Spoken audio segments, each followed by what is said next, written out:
season 2 of Potato Revolution. There you go. Yeah, that's where we're up to. Okay, so it's me, Mog, and Andy over there. Yep. And who have we got in today? Special guest. I'm Trav Nash from Trav Nash. From the life of Trav Nash. Yeah. Yeah, so what do you do with yourself, man? I'm just this guy who rants at the front of Hungry Jack's and predicts doom in 2012. Other things you do also, though, like you do your art, and there's a bit of comedy thing going on as well. Yeah, I try to separate the two because nobody wants art and stand-up. That's a bit pretentious, isn't it? It's like getting your colours and your whites together in the wash. And you go, oh, it's all wrong. Well, yeah.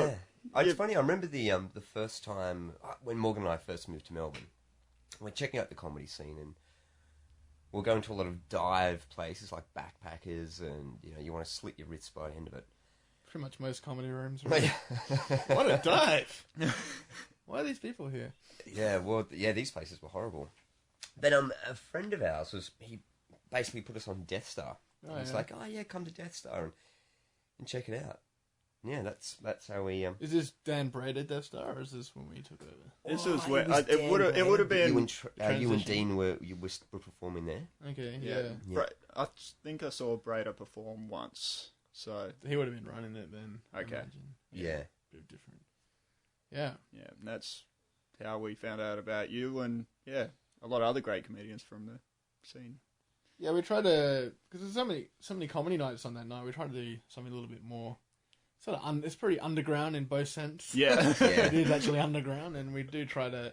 It's a more intimate venue than most comedy rooms, so you don't know what's going to happen. Wherever comics take that, some comics just go there and do their standard 5 minutes, and I think other people that do better are the ones that just throw it out the window and do more of a relaxed, conversational kind of thing to the audience, because you're so close to the audience. Yeah, It's a pretty intimate little room. Yeah, we try to push for that kind of thing, but at the same time, we do give a lot of new comics a go, and they've got to start somewhere. I don't expect new comics to rock up and be this genius that can just talk. Yeah. That's what I did today. So, yeah, it's doing alright. It's doing okay. Yeah, I think I haven't been for maybe a couple of weeks, 4 weeks. You. I know. I'm gonna go jump back in the pit. Yeah, you got to get back in the star. Yeah. The death. Yeah. Oh, every time I go, well, most times I go, like, it's been a good night. Like, it's very rare that I turn up and I'm just like, and leave halfway through. It can be because of the intimate as well. Like, if the room's bad and there's a lot of stinkiness on stage, it can make the night quite horrible. They're coming back on. But then people push through and it gets done and it's cool. Yeah. There's some nights I just go, oh god, no one's gonna come back. I do like the hit and miss though, like with comedy rooms. Like maybe it's a satanic part of me that enjoys watching the audience bury their heads between their knees. The and groans? Comedian. Yeah. Yeah. Probably me, which is. But it's not so much at Death Star, it's more at Backpackers and places like that. Where people are just talking to the backs of heads and the sound of pool balls clinking together and that sort of thing. Yeah, and you get like 2 people up the front. Yeah. Yeah. They have the dream gigs. Yeah. Made it. All right. Well, so that's a little bit of background on what you do. Yeah. You also do your art. We'll get back to that a bit later. I just want to talk about a couple of things though that have kind of happening currently. And the big thing this week is Disney buying Star Wars. Yeah. How do we all feel about that? Yeah. Yeah? I think George Lucas has obviously proven that he shouldn't be 100 meters anywhere near Star Wars anymore. Yeah. So I think give it to someone else to reboot it. I don't know if Disney are going to be the ones to push that. I don't know if they seem like a controlling. Well, what has Disney done recently that's been, I think their golden era Disney is probably behind them, but in some ways I'm hopeful that someone's going to be a huge fan of Star Wars and seen Lucas's mistakes. Yeah. Taking all the characters in that world and make something fucking awesome. Yeah. I'm optimistic. Hopefully. There's a 3% chance that could happen, and there's a huge other percentage that... I think most Star Wars fans, though, are optimistic about Star Wars stuff. That's why it keeps going and keeps growing, because people are like, maybe. Yeah, I think he's made enough money. Like, didn't he? He directed the first one, wrote and directed the first one, and then for the second movie, he got his film school teacher in to direct it or something like that. He was like, because he was writing, he was doing Indiana Jones at the time. Yeah. Oh, right. And then the third one, he was going to give it to Lynch. That's right. I did read that. Yeah, he was going to, and Lynch went, "This is too weird for me." That was after Dune. It was all. Yeah. I think maybe maybe before. It was Dune. After Dune, he was pretty disrespected. What was Dune? 85 or? No, it was 70. It would have been late 70s. No, because it would have been 80s, I reckon. Was it? Yeah, because Jedi was 82. Oh, right. Okay. I just think fucking Lucas, man. He just money hungry little bastard. I just can't believe that he's. I don't know if you've seen that documentary, The People versus George Lucas, which is a great documentary. No. I was going to thought you were going to say The People versus Larry Flint. They make a really good point in that movie that when he came from a renegade film. Him and Francis Ford Coppola were part of this renegade film. They came out of film school, and they were going out there and they were making independent films that were against the system, right? And then I think it was Ted Turner was coloring black and white films, right. And Lucas was like fucking against that, and he went to the Supreme Court apparently and said that it's an abomination of art to go against these classic films and edit them with modern technology. Yeah, and he won. And this is the same guy who's gone back and has completely denied the originals. I mean, it's not just he's gone back and added, fixed it and made it a better quality. He's fucked up the Boba Fett character. Han Solo walking over. Even that was a tiny thing, but he's just... No, that's hard. Yeah, no, but Jabba the Hutt is like a little tiny inchworm, and suddenly he's this big bulbous... You can't... Yeah. Why are you doing it? We all know those movies, and I know he might say in his defense he's done it for kids and, it's more children's things, but if that's the case, why is there so much political undertones in the new ones he made? What kid gives a fuck about politics? Exactly. Who cares about that, man? He's lost touch. Be honest, he's lost touch, that dude. I remember I was excited to see. Was it the episode 4? What do they call it? Episode 1 or whatever. The one with the original. With Jar Jar Heavy sort of thing. Yeah, that one. And there was that court scene where they're going, Section 52 under the Galactic. I'm like, I'm not watching Parliament time. Where the fuck are the lasers? Yeah. And it's such a cool world. He's made something that fans have attached themselves to. Especially in that documentary, it shows how people on YouTube have done, they've done all these different types of things. Yeah, the homage. Lego animation, figurines, and all this kind of stuff. Give it to someone who's massively behind Star Wars and go, here you go, here's the rights to it. Make something we can all agree on. Yeah. Even open a fucking Star Wars forum and say, what do you want to see? Even open it up to the fans. That's what they should have done. What is it? Keep Hayden Christensen fucking away from me. We take him to another planet as well. The guy that played Anakin Skywalker. Yeah. He killed the young actor. He killed the younglings. This is my impersonation of him. That he's come home. He's turn into the dark side. So it's a very changing. It's the arc of his character. He's just killed all these sand people, and he's telling the future Princess Leia's mum. He comes in and he goes, I killed him. Not just the men. Women too. I think I killed a baby. I lost my wig. Padme! It was quality. It was dead on. What? How can you as a director sit there with all your technology? Isn't there there'd be a whole crew there. Can't they go up to George Lucas and go, I think I made a mistake? Can you auto-correct that guy's audio line? I think they should auto-tune it. Yeah, exactly. Something like that. Get some emotion in there, for fuck's sake. Monotone City, that guy. He is ridiculous. There's so many great actors. Isn't LA? Go to LA, there's just tons of how did he get that? I don't know. But that movie, gave a whole bunch of great actors, shitty roles with and they couldn't do anything with them. You've got Ewan McGregor in that. Ewan McGregor. You got Samuel L. Jackson. Yeah, I give Ewan in his defense. He did a pretty good job of Obi-Wan. I think he took that quite seriously. I think he did it quite well for the first one. He just looked out of place. That just made him look more out of place. Wow, he's fucking acting. He's speaking it up for everybody else. Poor Hayden Christensen, he caught fire standing too close to him. Have a bit of distance. Fuck. Yeah, so ultimately, I reckon it's a good thing. Yeah, Star Wars. Hopefully. No, it will be a good thing. I think it's a step in the Can't right wait direction. for Lars von Trier to direct the latest one. It's going to be awesome. That would be cool. That would be. There's a meme going around with the director of the Room. What's his name? I don't know the guy's name, but yeah. Apparently there's a meme of him going, "Hello, Mr. Lucas. I'll take the new Star Wars film." And I went, "Wow, that'd be amazing. If you could do that. That'd be so good. I want to get out of the Death Star." Or something.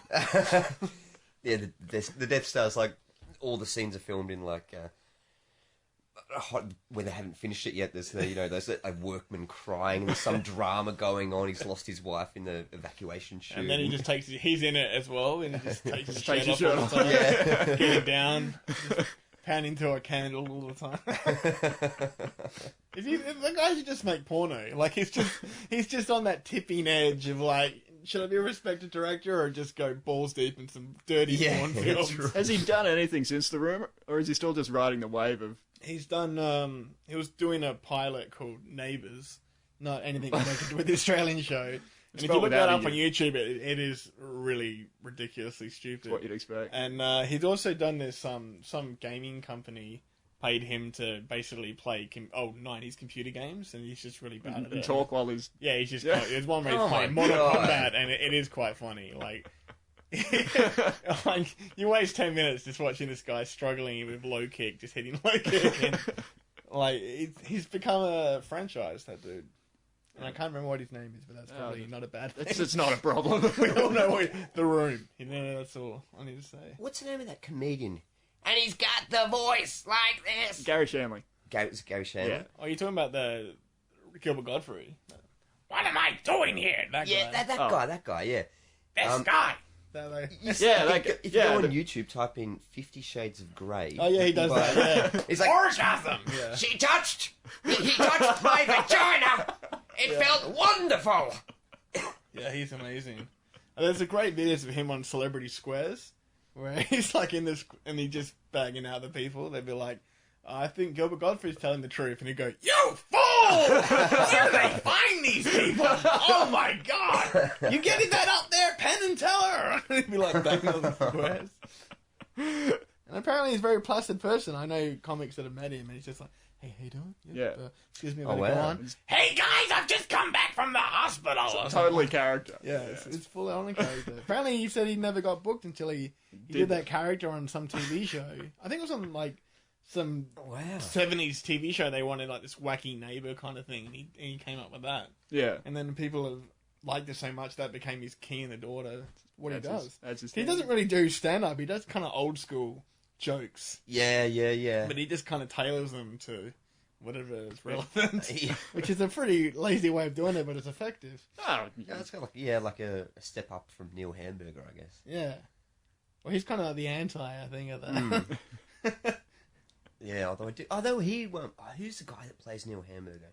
Greg Turkington. Yeah, that's right. Yeah. So yeah, he was in that film with Tim Heidecker, the comedy. Yeah, I got to see that. Yeah. Yeah. He's also in the Pick of Destiny as well. Was he? Yeah. I hadn't seen Very that. briefly. I saw that, but I don't Jack remember White. him in it. Yeah, it's it's not the most. Yeah. It's disappointing when you see people of talent make such. But I like to think when it happens that it was the outside forces that made it bad. I don't want to pin it against. Yeah, no, they had something beautiful. Yeah, and they had something beautiful, and then someone urinated all over it. Yeah. Them. I like to say them. One thing I was going to ask you about Australian comedy, like Australian fucking comedy, mate. G'day, mate. You punch a Sheila today?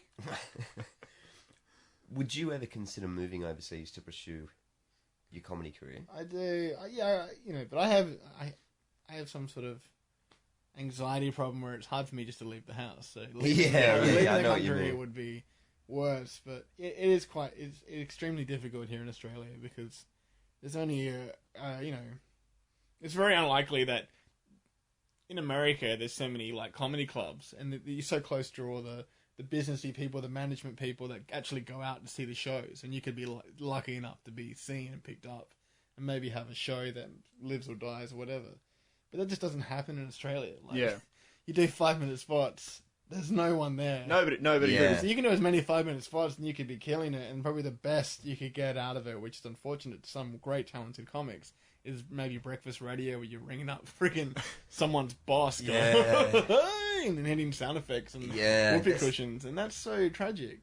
That's the like when I grew up and when I was watching things like Leno and Woodley and and I'm like, this is so good. Like, so I'm watching Leno and Woodley, there's Father Ted on ABC, and I'm like, this is awesome. There's this awesome juggernaut of comedy, and it's really good, and it's moving, and then you see successful Australian comedians, the ones who have success outside of Australia, they're doing quite well, and they're touching on topics that perhaps people like Doug Stanhope or Bill Hicks might talk about. But the ones within Australia who are making a career, I mean, you've got Sean McAuliffe. He's doing all right, but most of the other ones, it just, it feels like I'm listening to Triple R. It's that sort of a... Today, when I came home, I realised... Like, it's that very radio sort of... But those sorts of jobs, like, Australian television is a joke, and it is dying. It just won't die. It's that... I think it refuses to. It's that old grandpa that nobody liked, and he's just in that retirement home, and you're just sitting around waiting for the inheritance. Like, it's a horrible, horrible joke. And we're living in technology now where everything is quite downloadable, and... we got the ability to do this stuff right now. Like, you couldn't do that 15 years ago. I thought 5 years ago when YouTube was quite big, I said, this is awesome. This is the death bell of television. Either they're going to lift their game and start making great entertainment, or this will become...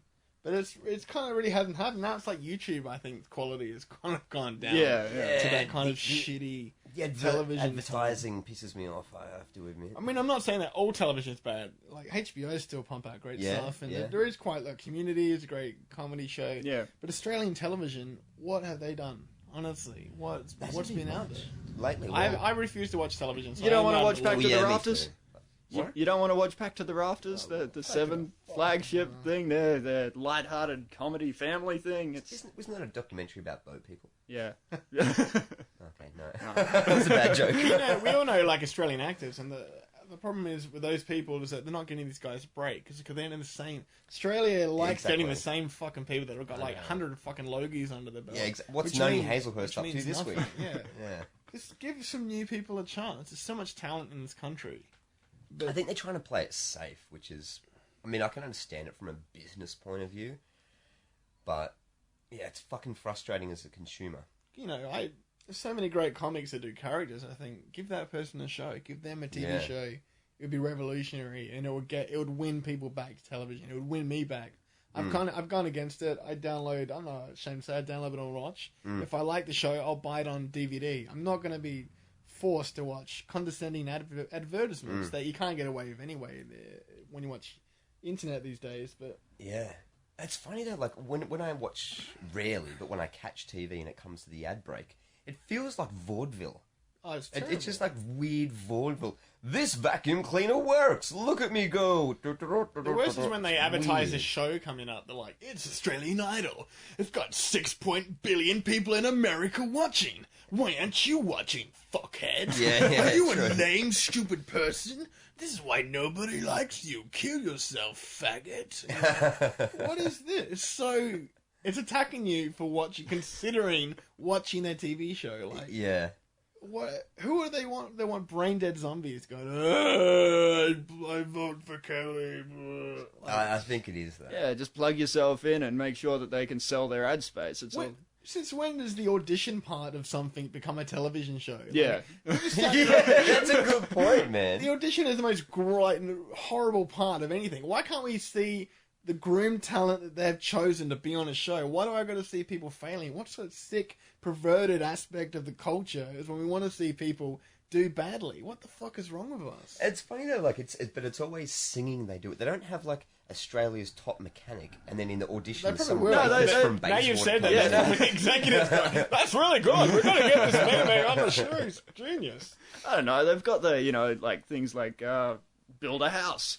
Celebrity chef. Yeah. Like, they've got all these different things. It's not just about singing and stuff. It's the sickness that anyone can be a celebrity without much talent. Like, this guy picks his nose. He's the world's best picking nose person. Like, it's like, watch this guy for half an hour. Do his thing. Fuck off. fuck mediocrity, man. There's some people that are just ridiculously talented at something. We should pluck these people out of obscurity and raise them up.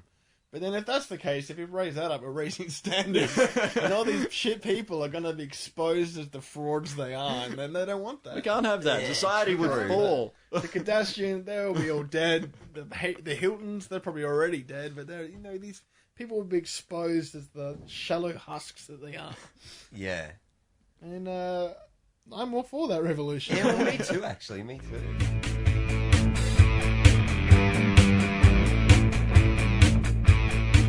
But no, I think we're all heading towards that. You can self-produce and self-fund and make it happen through Kickstarter and stuff like that. And I guess that brings me on to the other thing I want to talk about, because you do your art. But that's like just a side thing. Recently I thought maybe I could try and make money off of it. It's like anything, when you sort of do something you don't really think is that much of a deal. Yeah. And people go, I would like to buy that, and then you kind of you can just have it. Yeah. I feel weird putting prices on things. That's so weird. Yeah, no, I'm with you, man. It's like when I had my first art exhibition for the drawing stuff that I do. It was like 2 years ago. I'd look at it and I'd go, fuck, I put so many hours into this, and it actually means a lot to me. Cause I'd kind of like to keep it because I like it. But then trying to sell it, I'm like, how the fuck do I put a price on that? Do I sell it for heaps, but then I feel like a wanker? Or do I sell it off for $10 and then I feel like I've cheated myself? Trying to find that level of what I'm happy with and wrestling with in my own mind. There's another great doco. I've been watching a lot of docos lately. Well, I'm a comedian. What do I do during the day? I watch these documentaries, and this really good one, I really recommend it, called The Mona Lisa's Curse. Right. And it's about this, I think it's Robert Hughes. He's like this guy who used to write for Time magazine. He's an art critic. He's really schneid. He knows his art. I gave him that. And he's basically making the point that the point of the documentary at the start is that the Mona Lisa got sent to New York in 1960 or something. And it was hung on a fence, and people lined up to go see it, but they just basically look at it for 3 seconds and walked off. And they said they just basically went there for the fact that they could say that they've seen it, not because they've gone there to appreciate it. Yeah. And he then goes on to say that during the Warhol thing in the 70s, he was like he knew a lot of underground artists that were doing that kind of pop-up before it had a name. Yeah. These guys were just kind of doing a lot of drugs and struggling.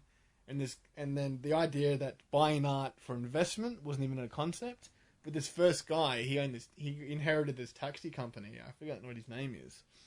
Ahmed. And he made this. He had a bit of money, and he went around to all these kind of underground artists, and he bought their pieces for something like $30, $50. And these guys are on the interview, and they're saying, at the time, we were struggling, we were drug addicts. That to me was a lot of money. $50 is huge, yeah. Especially in the 70s.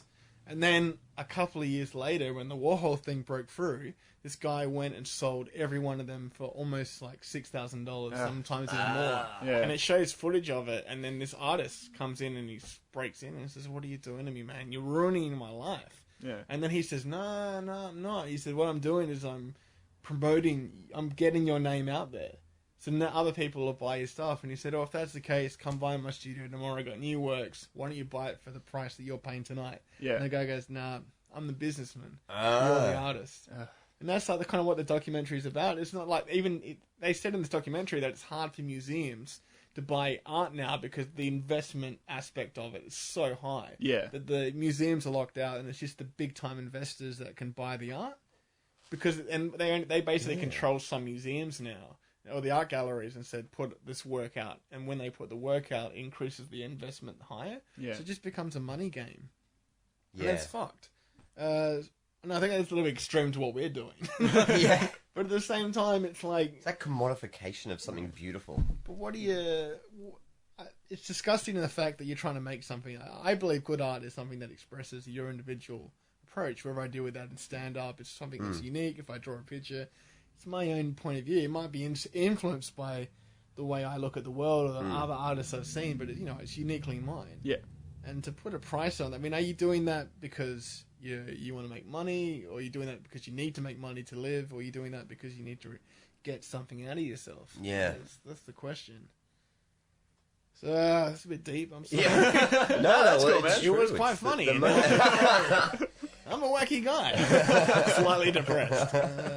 That's cool, man. Well, I was wanting to talk to you about your art and that sort of thing. Like, do you think much about your influences, or is it just a thing you just sit down and you just draw? And It annoys me when people bring Tim Burton into it because like I get that, but like it's fairly obvious. A lot of people say, but the thing is that I grew up in the '90s and you didn't know much. I didn't know how. I like Tim Burton films, and I understand the stylistic side to what he does now. Yeah, but back then it was very hard to see his drawings. Like his drawings weren't that readily available. Yeah, that's right. Yeah, and I was more into more underground kind of comics. I reckon I started off drawing. I wanted to be a comic, like a Sunday Mail kind of comic thing. Yeah, I like Garfield. yeah.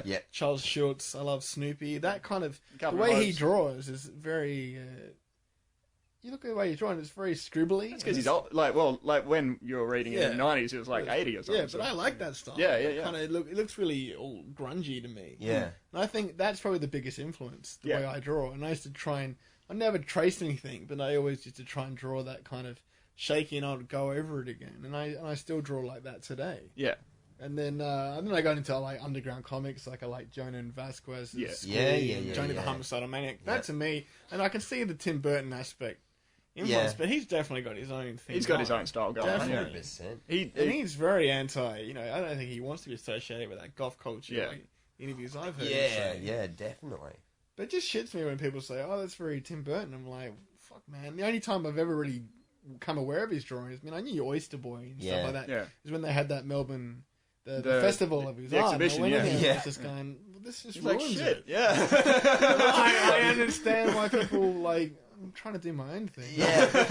I'm quite subconscious now when I draw. Exactly. Don't draw stripes. Don't draw little curly. And spirals are out now. You can't do that anymore. Yeah. Fuck, it's Beetlejuice all over I again. fucking hate it. It's like when someone they'll look at something that I've drawn and I can tell they're about to give me a compliment, but they start it with, "Oh wow, that looks a lot like," or "That reminds me of." As soon as I hear that, especially that reminds me of, I blank out. I see red in my ears. Yeah, but people have got to do that. Like, you got to point a reference. Yeah, the way that we communicate is, having a common ground, and if that is their common ground to be able to talk about, then you've sort of got to accept that. Just ignore the fact that there's a side of you that says that. I want people to go, "What the fuck is that? I've never seen anything like that before. That's unique." Yeah. I don't know if anyone's ever said that. No, nobody. Never seen something and went, "What is that? Is this from this planet? What is going on here? Yeah. Did Nazis make this on the moon? It looks like it." Maybe Marcel Duchamp when he did the fountain, when he got a urinal and turned it upside down and just wrote his name on it. Oh yeah. Did he whole also do the Dardis artist shit where he shat into a tuna can and put it in my gallery? Did he? I think it's the same dude. Ah, genius. He shat in. He put something in a found object gallery, and they said you got to put that in today, and he just shat into the tuna cans and dated it, and then it says artist shit, and I think it's worth a lot of money. Yeah.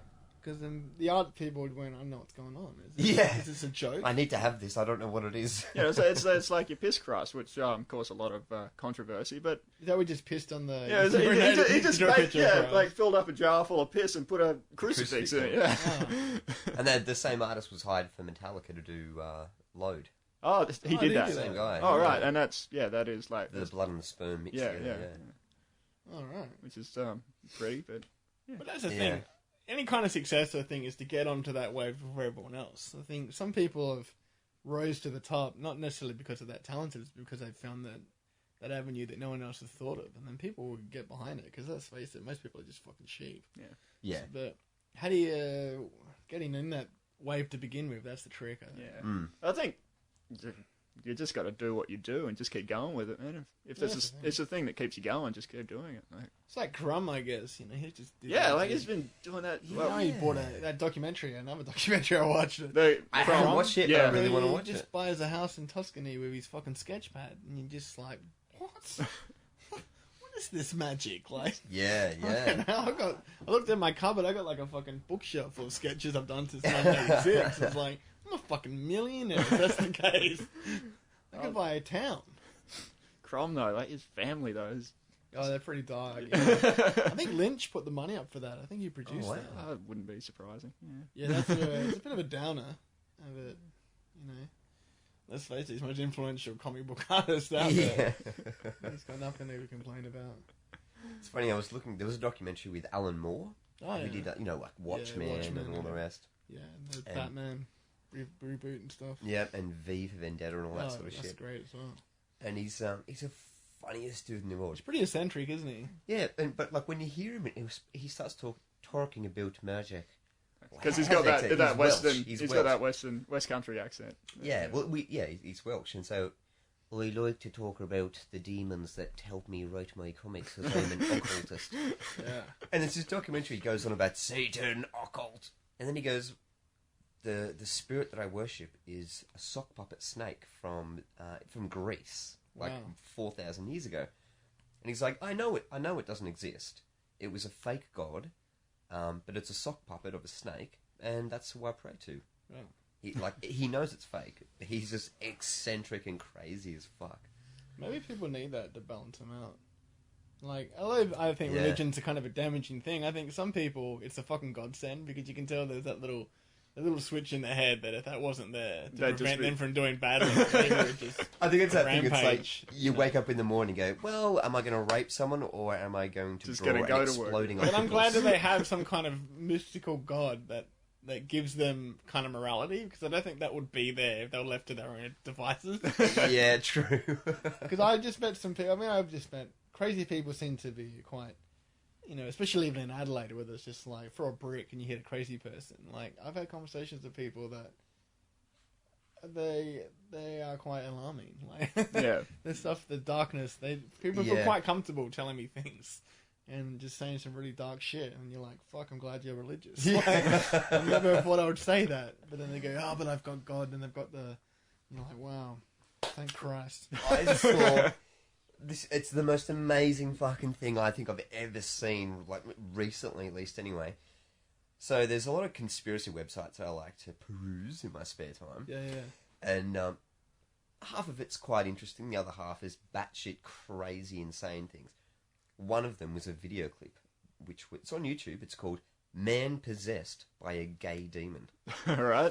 Right, now this would have been about... Ready, you have my attention. This would have been about mid-90s, I reckon. It was one of those evangelical sort of filmed things like Jimmy Swaggart and all that sort of shit. Like the guy that punches people and says, "You're healed." Yeah. Fire! Yeah, That guy. Yeah. So this pastor walks out. He's got the microphone, and there's like 8 different camera angles on him. Walks up to this dude who he looks about 60, middle 60s, I reckon. He goes, "Admit it, brother. Admit you engaged in homosexual acts." This guy goes, really wooden acting. "I admit I partook in homosexual acts." "Say it after me, brother. Oh. I had homosexual acts. Now, who's your master?" And this poor guy goes, "Rah!" Starts pulling the most childish monster face in the world. And he goes, "Oh, I'm speaking to the demon. Are you the gay demon?" And the guy responds by going, "Ah!" Like, and what was fun, it keeps going on. And he's like, "Who is your Lord? Say Jesus is your master." And this old guy in his 60s is just sort of like scrunching his face up and just sort of looking up at the roof going, "Rah!" Oh my God. And then the weirdest point is the pastor goes, "Repeat after me. Jesus is my master. Jesus is my master. I love Jesus. I love Jesus. I'm going to go back there and take those women. I'm going to go back there and take those..." And I had to pause it and rewind. "I'm going to go back there and take those women." It's the weirdest... Fuck, man. I'll link it to you guys Yeah, up. no, we got to Man put that up. possessed by People gay need to see demon. this shit. It's There's- mental. There's 2 aspects here. I always think, what the hell? Why are they so up against homosexuality? And of all the dark shit that's in the Bible, like all the things, there's rapists, murderers, there's people that fucking people that take children's lives, cannibalism. Yep. Why are they so up in arms about 2 consensual adults having sex because of the same sex? Homophobic. Who cares? If they do it and they're going to hell, fucking that's their business. Just let them go. I think it says more about these people than It does. It's like their number one thing in the world is to stop those damn homosexuals. I've read articles. Someone linked me to this thing about Channel One, some Australian television playing Modern Family. Yeah. And they said it's gay propaganda. Oh, right, infecting our children. Well, you know what? No one watches something and goes, "Oh, shit, I might be gay."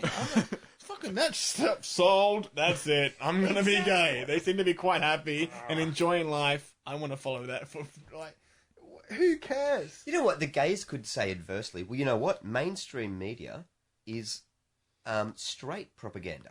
Yeah, totally, have you seen Neighbours? Oh, there's no gay character in that. They tried to do it once, and I think there was an uproar. You know, because don't touch our neighbours. God, that's an institution. It's an institution of bad acting. Don't you touch that? Yeah, they have enough trouble when they get introduced coloured characters into that show. Yeah, coloured characters. Yeah. The other thing was that I used to be a massive insomniac, and I would watch a lot of those sort of when they try to sell you stuff. There's a late night Demtel. Yeah. 5 easy payments and one of the things payment. that they used to show a lot was this American so-called preacher who would sell miracle water. Oh, and then it would show people good work. roll down the aisles. 1400s or something. You're like, what's wrong with you? And this woman's like, I got the AIDS. I got I have a dead baby in me. Everything wrong with this person, and he's going, oh no. Every time she says something, I lost my family, I don't have a job, and he goes, you know what you need? And she's like, Jesus? You need Jesus, but you also need miracle water. And then she gives him the miracle water, and then he's like, oh, and he's doing like voodoo stuff on it. Like he's a showman. Yeah.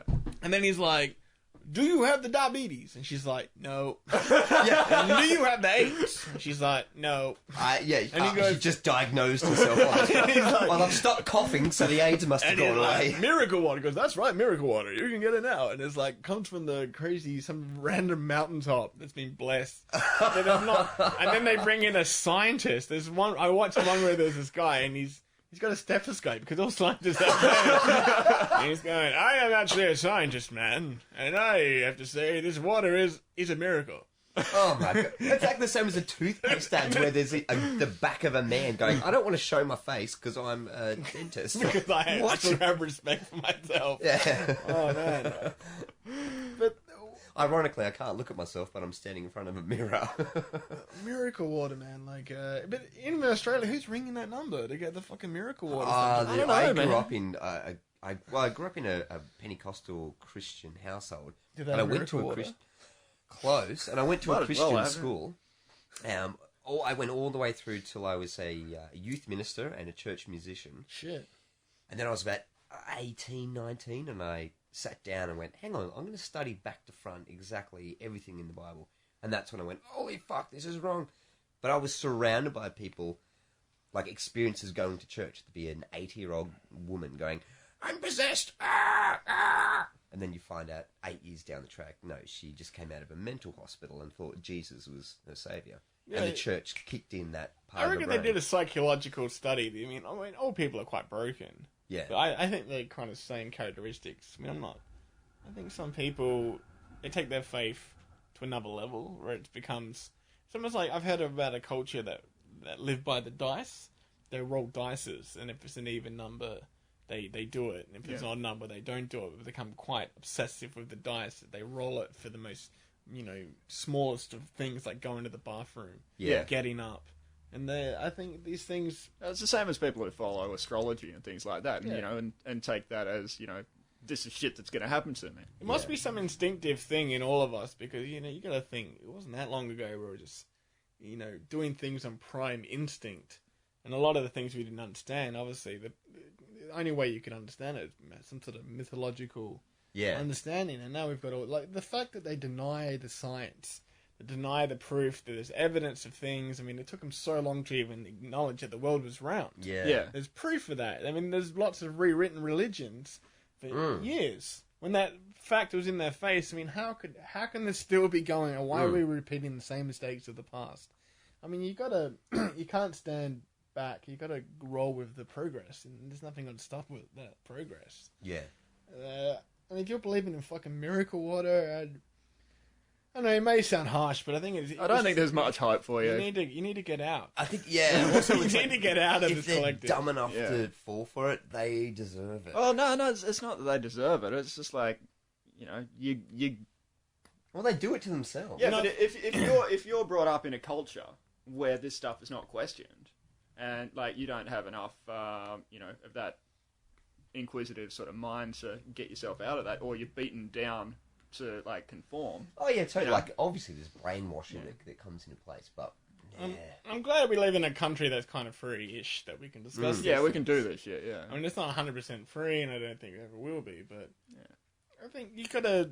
We're whatever we are, or however we've got to this point, we're quite aware, and we're in an era now where so much information is quite accessible, quite quickly, and if we don't do something with that information, and then move to a better state of health and being, then what's the fucking point? Yeah. I don't really...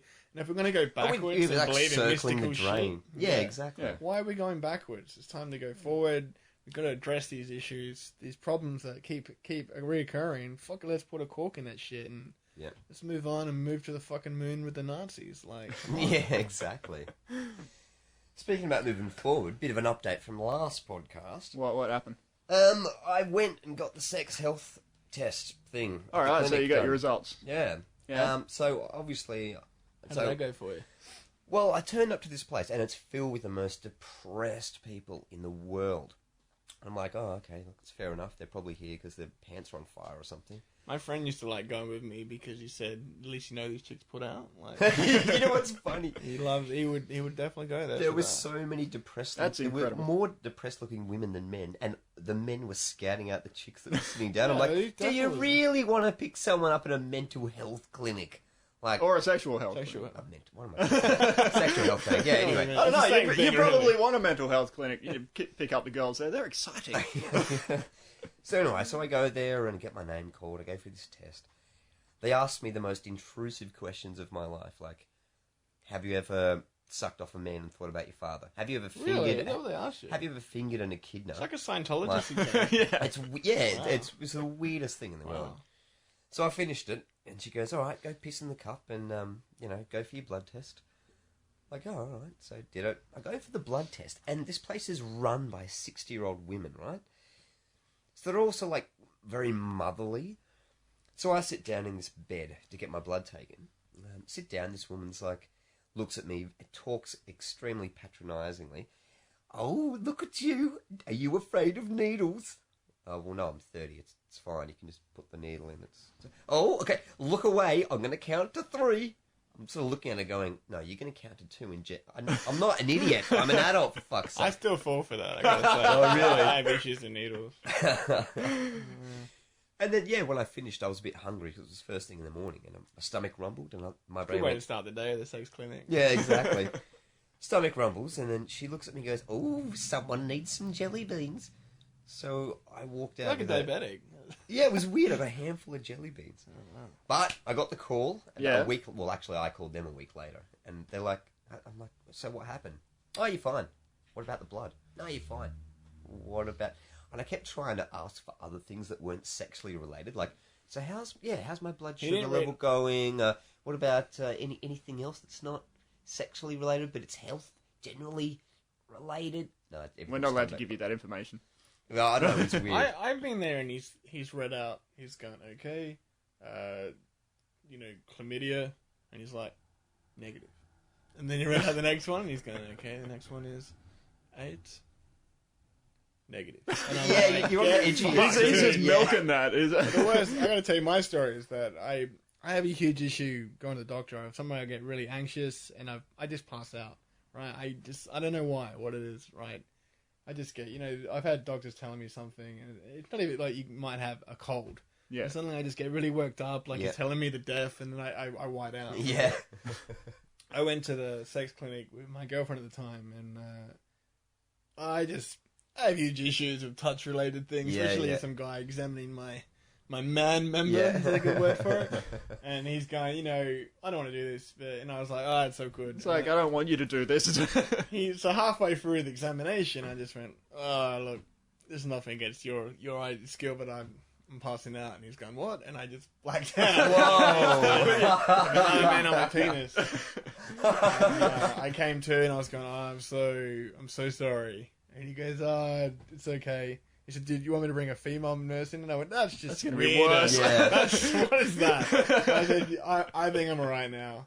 And that's probably the most embarrassing thing. And the worst of all is he had like a drawing of a penis, and he was marking on red.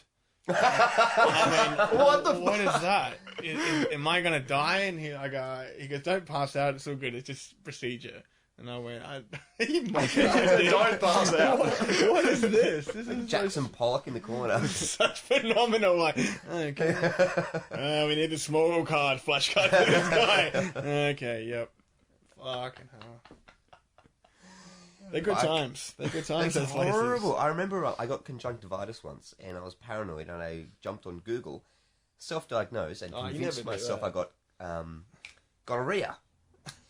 So I went to the doctor, and just to break the ice, I went, have you ever been to Rio? He gave me this weird look. He's like, no. I'm like, either have I, but I have gonorrhea. Just the worst pun in the world. And he looks at me blankly and goes, would you like a test? I went, yes, please, actually. He goes, I don't get paid enough. Yeah, Play golf right now. exactly. That's the stupidest thing in the world. When are you going to get yourself checked? When I get off my ass and do it. I'm one of those people that just puts things off. Like, I haven't been to a doctor for... When's the last time I went? I went and got kicked by a horse. That was fun. Kicked by a horse? Yeah, I wanted to, one of my fears in life is horses, horse riding and that sort of thing. I grew up on a farm and that sort of Call thing. them women, it's alright. You don't need to disguise Shut it. up. My wife. Grew up on a farm, and I was scared of everything, like snakes, birds, shit, like butterflies. And one of the big fears I had was horses. I saw Man from Snowy River when I was a little kid, and there's a scene in it where the bad guy gets trampled to death by the horse, and every time I was like near a horse, I'd be just like, it's gonna just rear up and like hoof me to death. That's a rational fear. And like I had this fear going with me till I was about 3 years ago, anyway. And my housemate, who you met, she was organising a horse track, which is where you go to the snowy mountains and you ride around on horses and get excited, like dirt biking except with horses. And you write bad Australian poetry as well. Yeah. There's movement at the station. Clickety clack, clickety clank. The jump back's back. Fuck. It's kind of funny that you're like traumatized by the Man from Snowy River, and she's gone, let's go to the Snowy River. Yeah, well, I didn't even make that connection. I'm not the bad guy. As we were going there, I was saying to her, like, I'm facing my fear. Did you forget about this fear? Or No, I said I'm facing the fear. Okay. Like, I'm going to go and conquer the horse, and it's not going to, like, fuck me up in any way. Oh. So it was a 2-day horse trek, so, like, one day going that way and one day going back. And I decided that it was going to be one of those things that... Hang on, I've lost my train of thought. I didn't decide, actually. I just got kicked by a fucking horse. Like, it was halfway through the first day. And what were you doing? You're standing next to it? No, like, pulling its tail. I was on the horse. Like, this was like, 3 hours of riding all morning and that sort of thing. And the whole time I'm fucking nervous as hell and just going, I don't really know how to steer a horse or anything like that. So you're just punching it in the head? No, like, I'm doing all the right things. And, like, I had this oldest, most half-dead sack of crap that you've ever seen. Like, a thing that wouldn't respond in a way that was negative towards me. Yeah. And I rode That's this so horse. ambiguous. That could be a woman or a bag of actual shit. I rode An this... old person. Shut up. Australian television. Yeah. I rode this horse up hills, down hills, like through water and stuff like that. And I went, yeah, I am the Man from Snowy River. This is fantastic. And then like we're coming down to the first campsite, and we're riding down and coming down like it's like an angle like it's probably like that, but it felt like I'm leaning right back. It's that classic scene yeah, where he's doing riding that sort of down thing, and I'm coming down and I'm just like, yeah, I'm a 90 man. degree This is incline. fantastic. I'm cool, and like I was behind everybody else. Yeah. So I'm riding down doing this thing, and I'm coming up, and we're just about to pull up and park the horses or whatever you do with them, and that's why horses have blinkers. I'm coming up, and I'm like, hey guys, check me out, and I'm coming up behind my mate Ben, who's on a horse over here, and I'm like, hey, how you doing? And the horse must have taken exception to the fact that my horse was so close to his, and it just kicked out sideways, and I assume it was either trying to get the horse, or it was like pissed off at me, thinking I was kicking the horses. And yeah, it kicked me right in the foot, and it was just one of those things that like, if I wasn't sitting down, it would have dropped me like a ton of bricks. Yeah. And I was just like, oh fuck, I just got kicked, and everybody's like, what's wrong with you? And I'm turning white, and I'm like, what's wrong? And I was like, the horse just kicked me. I've got this big mark on my boot, like which is just like the horseshoe. Oh, a hoof mark. Yeah. And they're like, oh shit, all right. So they get me down and like I'm sit down and I'm like, am I okay? And they're like, yeah, can you move your foot? And I'm like, no, it's just like pain. And they like take my boot off and take my sock off, and my foot has just like swelled up like this. That horse sounds like a cunt. It was a cunt. And it proved to me that my fear of horses is like, justified. It's absolutely justified. Maybe you saw the future. You got some sort of psychic premonition. No, don't say that, man. I've seen some bad shit. Not that I believe in that or anything. I'm a realist. Oh, one thing I wanted to talk to you about. I have never seen it at Death Star, thank fuck. But I have seen it in other comedy rooms. Comedians who flirt with female members of the audience and do their best to pick up. What's your thoughts on that? Yeah. While they're on stage, or just in general? Well, I've seen, 2 or 3 that do it on stage. There's a notorious comic who does that. I won't mention his name, Ben Darso. I won't mention that name. What's the name of the room that he runs? He doesn't He's a stand-up comic. He used to always go on stage and he's opening for every, because he's a real much like, hey guys, what's going on? He's an athlete of comedy. Yeah. He does like 90 push-ups and comes out. He's a jock. He does stand-up basically. He's reasonably funny. He's alright. But he'd come out every time and go, hey, what's going on? Oh, ladies. Oh. Yeah, you look very beautiful tonight. Really love ladies. Kind of having a bit of fun tonight. What's your name? And she goes, Charlene. Who goes, exactly right. And then you're like, wow. Wow, you gotta start with that. I don't know what he does after that, because I have to leave the room. It's so bad. I don't know why he keeps doing that. I don't know if he keeps doing that, but I don't know. He's done it so many times. I saw a comedian recently do something similar, talking about like, just give in to your desires. Stop living in society. You know, it's all structured. And I'm going, yeah, I'm fucking with this guy. I'm with this guy. You know, we're all told to pay this and do that. And then he went, let's just give in. You there in the front row, you're pretty. Just give in. I'm going to go down and kiss you. Is that all right? Just a woman's like, yes. So the whole we had to sit there for this 5-second mac. I was more than that. It was like 10 seconds of tongue action. Oh, God. And we're just sort of going, cool. Who is that? What comic's this? I don't remember his name. Is there a word that rhymes with it? I don't even remember his name. Something to do with...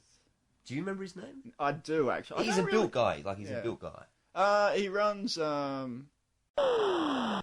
Is the guy that runs it? Yeah. Oh, right. Those guys. Oh, that's pretty weird.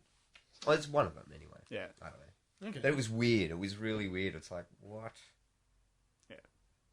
You look so weird. Look at your face like, oh, don't talk about it. I don't want to talk about it. I just want to sweep it under the rug and just forget about it. My days of being single, especially in Adelaide, there was always that scene of groupies afterwards. That would go, oh my God, you're crazy like me. And I'd always have the crazy people that take it too far. Or I've had people that... Let's go home and take medication. Seen my show and went, oh, you talked about... I did this bit about having a cat called Future Kitty. Who would tell me, it was basically like if the joke wasn't doing well, the Future Kitty would appear and go, I should try it again, Nash. Like, this is some subliminal. And she went and found a plush cat.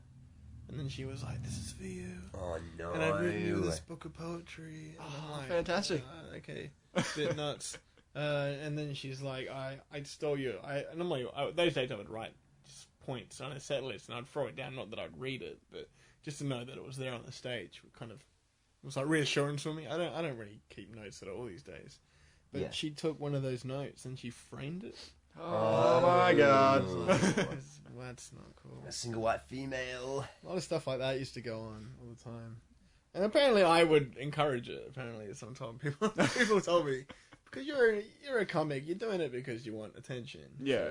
So maybe on a subliminal level, you're kind of like, up yours or the girls that rejected me. Yeah. Now who's in the driving seat? Hey. Yeah, true. But, it's just a bit weird how people... I never really did on stage. I don't like talking to the audience at all, personally. Yeah.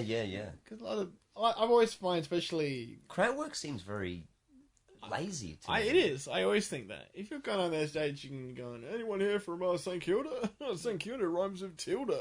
Yeah, how's the football team? You kill a minute there just waiting for people to respond. Especially 5-minute spots. Yeah. Like, the only person that can do it, I think, would be the MC. John Edwards. And Crossing John over. Edwards. Like, the MC, I think, should Because the first 5 minutes of an MC, no one's listening to that guy. They're quieting down. So I think if he's reassuring in the crowd, it's going to be a good night and asking, engaging the audience. Getting them engaged and that sort of thing. If you're doing a 5-minute spot, I've seen an MC just do a really good MC spot, and then the first comic's gone up and he's done another round of MC. Just pulled it apart. Hey guys, where are you guys from? And they're like, we've already answered that. Why don't you just do your materials? I have seen that. It's horrible, isn't it? Yeah. And then we all vomit into the... And you think comics go to the toilet. That's not heroin. That's just appalled by what they're seeing right now. It's come to that point. What did you learn this week, Andy? Fuck, what have I learned? Yeah. I've learned that when my brain goes into overdrive and I start stressing about one thing that leads to another thing and I end up in a horrible spiral of depression, I found that music, when I was 18 years old, brings me right out of it. What sort of stuff are you listening to? Van Halen. Yeah. Happy sort of shit. Like A Perfect Circle. Perfect Circle. Yeah, the first album, shit like that. Yeah. Definitely the first album. Yeah, not that, nothing else. So this week's been very annoying. It's funny, at my responsibilities at work, I called in a few people and said, look, this person did this wrong, this person did this wrong. Yeah. I have to do something about it. Yeah. What do you reckon? And the responses back were, well, if you act on that in particular employee, they're going to lose half of their pay. If you act on the other employee, they lose their job. So, decision's up to you. Oh, right. Plus, I had other shit in my brain. It was like, oh my God, YouTube. Jimi Hendrix, that was another one. Jimi Hendrix and Jay-Z. Yeah. There's a mashup, which is like 99 Problems with Voodoo Child. Yeah. It's fucking awesome. I don't know what it is. It just like lifts me up so high, no matter what's happening. Even if I'm in the best of moods, it's like cocaine. But, so that's the lesson I learned. Yeah. Music affects me. Any lessons, Trav, from the week? Work's shit. Work's shit. Work's a trick. Yeah. Unless you work and then do more of the stuff that you like doing, you maybe not getting paid for it. But I think you'd be more true to yourself and less soul-destroying. You're doing a job where no one respects you and everyone hates you. It's time to fucking leave that job, my friends. Yeah. And follow, as cliched and Happy McDonald's, should follow your dreams. I think. Quit your job, everybody. Let's have a revolution. The French had one. Can't be too hard. Yeah, exactly. Yeah, but we're in Australia and we're really lazy. What have you learned? What have I learned? I don't know if it's so much a lesson. It was just something I noticed. I was on Facebook the other day, and we went to that gig on Thursday night at Revolver. First things first, if you've got a gig to get to at Revolver, which is at least an hour tram ride away, don't leave half an hour before the gig starts because you won't get there. But we eventually got there. And a couple of different bands played. And there was this awesome band that had a bit of a gimmick thing going on with animal heads and stuff. Oh, was it Pan.Chromatic? Pan.Chromatic, yeah, that's right. Yeah, they're awesome. There's a name you can remember. Yeah. Well, the lead singer said it 8 times. Yeah, they said it 8 times, and I still got it. I still didn't get what it was. So the next day, I jumped onto the Facebook page and said, "Anybody catch the name of the band with the animal heads?" Yeah. And about 5 people liked the comment. Then no one responded. And nobody gave me the name of the band until, half an hour social later. networking for you. Yeah, exactly. I don't want you to like my comment. I'm asking a question. Help me, I'm being burned. Fuck. Yeah, so that's about it. I think that's about it for the podcast. I think that was a good episode. I think we should plug it, travnash.com. Yeah. So if people want to check out your stuff, obviously on Facebook. So it's travnash.com, and I also have an album called Good Grief, which is probably one of the best shows I've ever done. So you should get onto it's on iTunes, and I'll still on my website soon. And I have another album coming out called The Aging Young Rebel, which is the name of the Melbourne Comedy Festival show next year. Yeah. Yes. So you can hear you want to see the behind the scenes of how a more punk sort of version of that show, where I just throw out ideas and see if it works. Yeah. I recorded an hour of that, and then maybe more refined comedy festival next year. So I liked what you did last year with Mindboat. So you had your comics, and there was the little animations as well. That was like a failed thing. I had a lot of issues. Reckon? Yeah, I liked it. I had a lot of I know. I feel it didn't go to the extent of that's another thing. It didn't go to the idea of what I really wanted to do. I didn't have time. Did you sort of I was in a bad place to pull it out, and the venue was just fucking Yeah. They weren't It was- helping me it out was- at all. Yeah. So yeah, but that's another aspect. Another thing, I got a comic called Keith Robot Fighter. Yeah. If you want to check, I'm gonna try and start that up again. And also, I'm selling T-shirts now on Redbubble. Yeah. So if you want to see my drawings on your Yeah. torso, you can buy that and help me, because I'm a struggling artist, and any kind of help helps.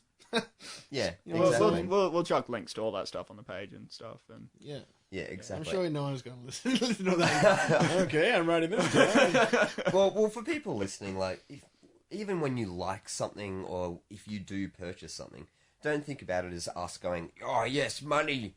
It's more of an emotional thing of, wow, you actually dig this. So if you want to... And I have a day job. Like, I don't do this... You know, I'm realistic in a way that I do my art for the sake of art, and I still have a shitty day job that ruins my soul. yeah, we all do. Yeah. Anyone purchasing anything that I produce, that really helps me out. It's not huge adding to the pile of money he's already got under Yeah. his mattress. Yeah, it's encouraging. And by the way, you know, that idea of a struggling artist is not romantic. It's just depressing. You know? it's fucked. It's not that world anymore. Exactly. Oh, what are you doing? I'm dating a struggling artist. What does he do? Well, he eats noodles He and plays shits a in the lute corner. and cries. Yeah, exactly. His tears hit the strings, and the strings play. And he plays talks about, can't get Centrelink. Doesn't want. plays a lot of PlayStation. Yeah. All right, so potatorevolution.com. Go there. You can check us out. There's links to the Facebook page. There's links to the iTunes thing. If you're listening to this through iTunes, you know what you should do? Just rate it. Yeah, you should rate it. Like, it's an out of 10 or 5 or something like that. It's got little stars. You can say 1, didn't like it that much, or 5 or 10. I can't remember the number. I liked it a whole lot. And comments, likes, feedback, good. Facebook, do that too. Yeah. Oh, that's probably the best self-plug I've ever done. Oh, yeah, it was almost like a big issue. Get behind the arts. That's what you need to do. Help these motherfuckers out. Exactly. Fuck mediocrity and get behind the arts. Exactly. Alrighty, guys. Thanks, Trav, so much for coming on. It's been Yeah, awesome. thanks, man. Thank you. And thank you all for listening. We'll catch you next time. Yeah. Bye.